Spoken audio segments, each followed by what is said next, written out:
Yeah, see these nice log halves here?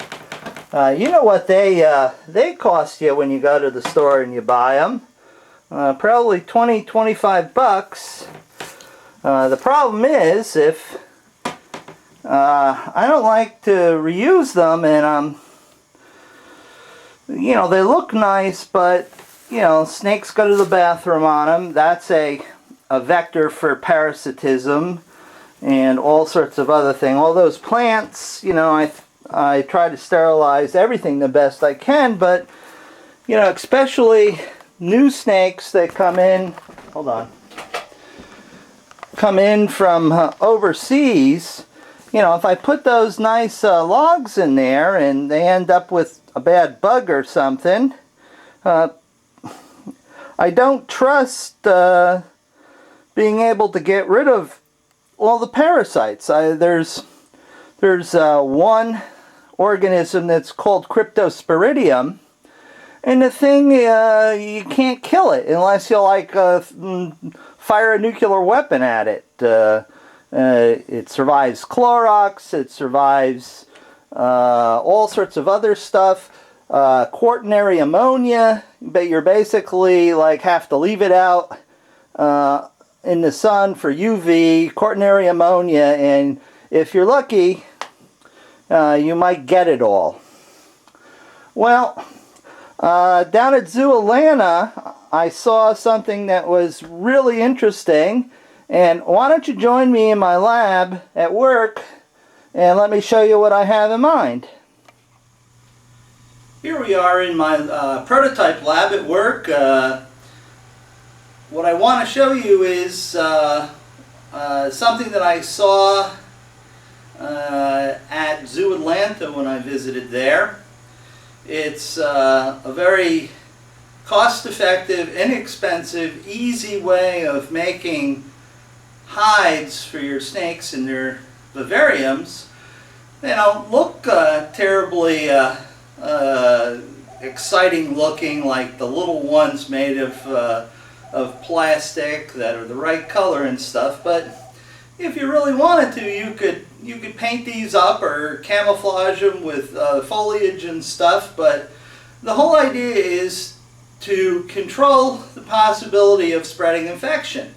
As I said, with all those very nice logs and stuff, if you miss a spot while disinfecting it, you could perhaps pass something off to the next snake that uses that hiding material or whatever. And you know, as you know, they're a bit expensive to throw away. A nice little log will cost you 20 bucks or so. What Zoo Atlanta did is they got this really inexpensive tubing. I got mine at a Sears hardware store, but I'm sure Home Depot or Lowe's or one of those guys have it. And it's nice and hollow.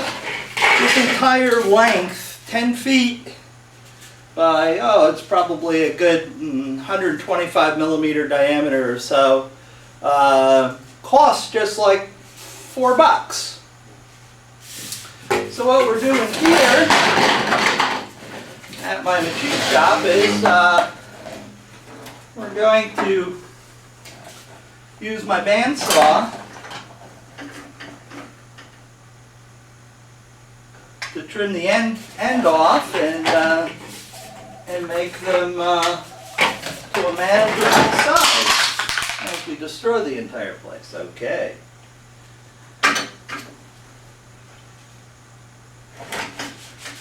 So bear with me just a second.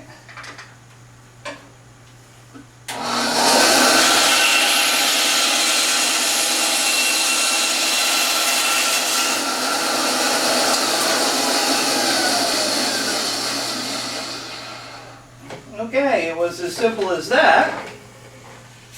Now what you can do, all I did was square off the end, is you can cut them to any length you want. For instance, this is probably about 6 inches, according to the gauge here.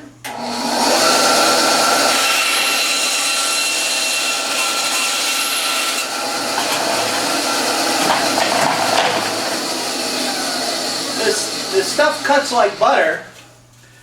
You could even do this at home with a reciprocal saw or a sawzall, whatever you want to call it, or a putty knife or something like that. And be careful you don't incise your finger to the point where you have to go to the ER.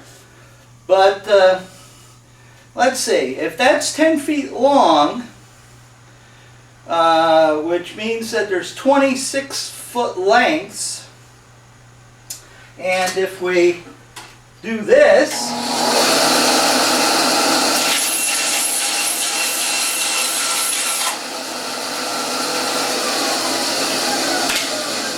we now have 40 of these little hides we can put in the cage for small steaks. So that's 20, that's 40 of those. 40, let's just say $4.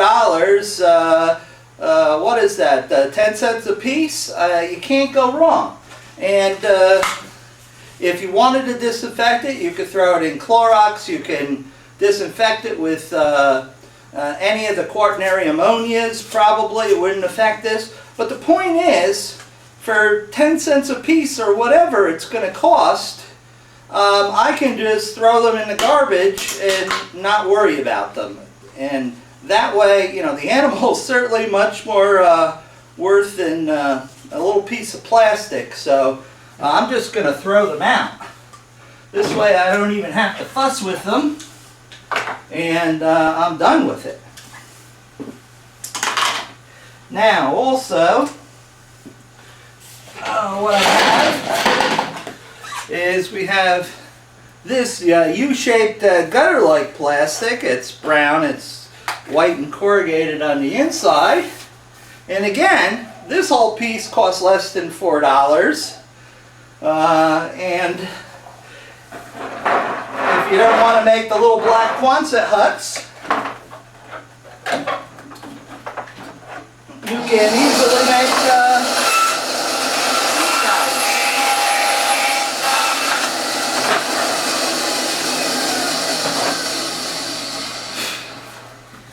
Now I'll come over and show you.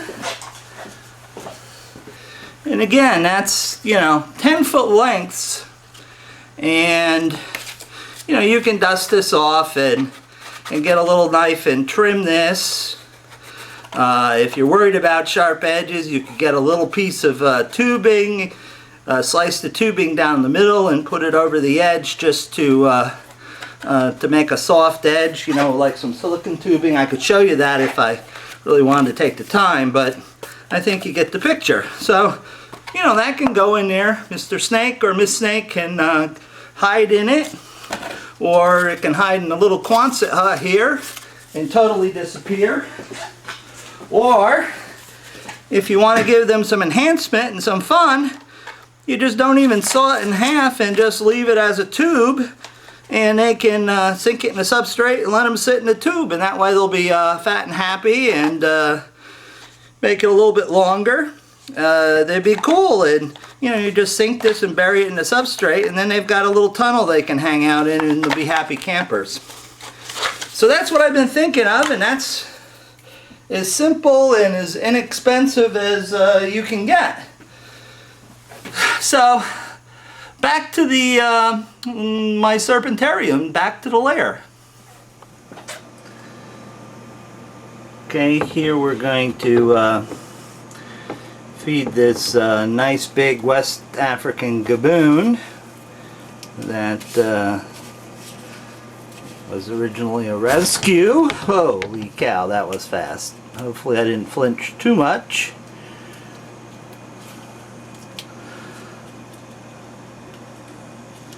Now, everybody who's been watching for a while knows why gaboons and rhinos do this.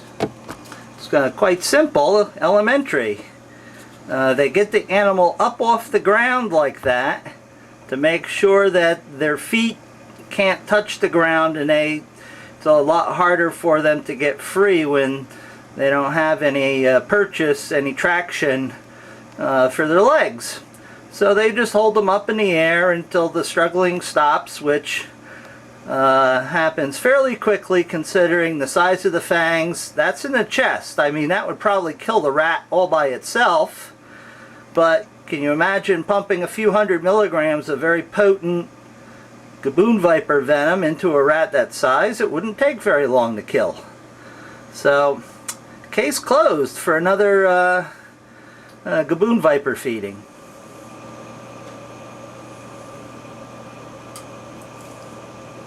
There's a lot about this snake I still don't understand because, you know, I haven't had her all that long and since before Christmas, and she's was raised by somebody else who obviously did a very good job overall, but you know, I don't have a big rapport with her yet. We're still working on that.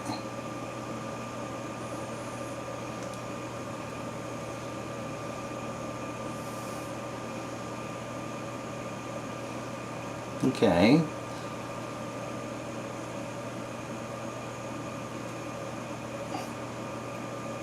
Tongue wags like that usually mean that she's gonna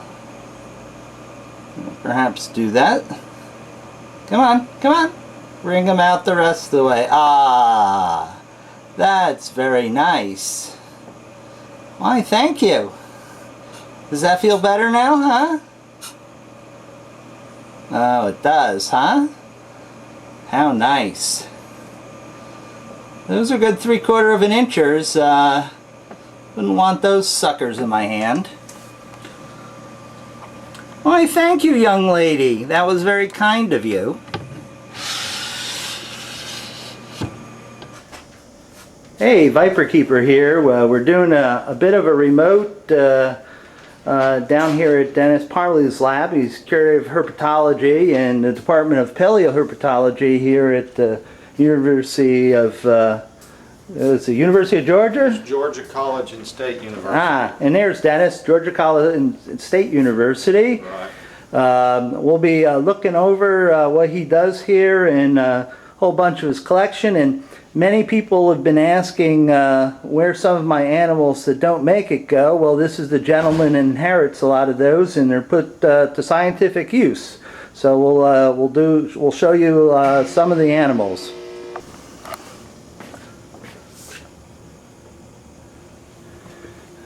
Well, here we are in the main area of the lab where he's got all of his specimens stored, and Dennis basically works on skeletal remains only, so his materials are very compact in most cases. This is about the normal size. There's a snake vertebra fossil. It's Miocene. This particular site is in Nebraska, and that's about, you know, a snake is just a head attached to a long vertebral column, so most of the fossils, 90% plus, that we deal with are vertebrae. So we study vertebral anatomy. And so you do comparative anatomy with known specimens. That's right. And try to correlate their That's anatomy right. and structure to present species. That's right. We have to learn the variation. For example, coach whips and racers to what most of us would consider to be sister related to each other. You cannot distinguish their vertebrae. You can't tell one from another. But a hognose vertebra, for example, looks like nothing else in this room. A hognose, very easy to distinguish. The only way we're going to know that is if we look at modern or living snakes. They're skeletal, mainly vertebral in this case, anatomy. And that's why such large collection. Now you can, Bob, Dennis has already told me that he doesn't put it together in any particular fashion other than alphabetized, which is the easiest to come by. And if we look up there, there's a number of boxes, some of which, like that Parviocula, I sent to him, and actually this Echis coloratus. But I nearly had a stroke earlier when Bob showed me what, Dennis showed me what we distilled a $6,000 very rare Bitis parviacula. Down to this. It gets down to that, and I nearly stroked out. It's like I cried because, you know, they're very precious, very pretty sample specimens, and to have them distilled down. But you know, everyone asked. You know, this is important research in the world of basic science and evolution. On this side of the room, he's got a little side collection of amphibians and lizards. You want to show me that varanid skull that we were talking about earlier? Panoptes, Varanus panoptes. Let me take him out. I was complaining the other day about my little Amazon tree boa bite, but can you imagine getting chomped by this little guy? Holy cow, that would make you bleed. And you know, Brian Fry demonstrated quite elegantly that these things had venom glands, although a primitive delivery system. But certainly all the constituents of modern snake venoms were present. Pretty cool science. Dennis, a lot of people ask me, what's the best coursework to start off in college if you're going to have a career in herpetology? Well, I'll tell you what I tell my students. It's you have to get a basic science degree or basic science training. Most of us go through school and get a degree in general biology, or if the school is large and offers it, zoology. And that's the basics. Then if you want to do academics, be an academic setting, obviously you're going to have to go further in your education. Most larger zoos now require at least a college degree, preferably in biology, if you're going to work in the herp collections, and that's a herpetologist. DNR, state organizations and federal require a college degree now if you're going to be a herpetologist. You know, every state has a herpetologist, and they have at least, you know, the 4-year degree. That's a minimum, you know. But the truth of the matter is, you're a herpetologist. You know, it depends on what you want to do with your career, as a career. That's exactly it. You know, just because you may not be working in the field of herpetology to make a living doesn't necessarily preclude you from being one. That's right. You know, my background is more of a medical science background, cell biology, and but still I started off with my basic degree in zoology. Right. And that's why I can sling the scientific Latin names around, because, well, that was my initial training. Right. And you know, I consider myself a paleoherpetologist, but I teach general biology for majors.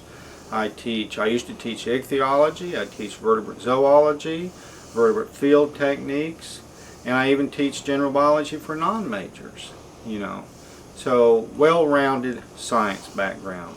Absolutely. And yeah, Dennis and I were talking and laughing, you know, that most scientists, and it seems the two of us are the same way, it really doesn't matter. We all start off with some sort of collection and side collection and in all the basic sciences, whether it be earth science or biology, you know, because I've got fossils and minerals and stuff, and as well as all sorts of other things. So yeah, it's absolutely important to get a good basic science education, and then you can specialize and go in any direction you want. That's correct. And certainly your professor at the college level can help you pick that career direction you want to go on, and he can also open doors for you and recommend, okay, if you want to, you know, do DNA or work with some of the big guns, you might want to go to Texas Arlington or something. You know, certainly. Sure, you bet. He can point you in the right direction, but you can't go wrong with having a good, solid biology background to start. That's right. It's a must nowadays. Absolutely.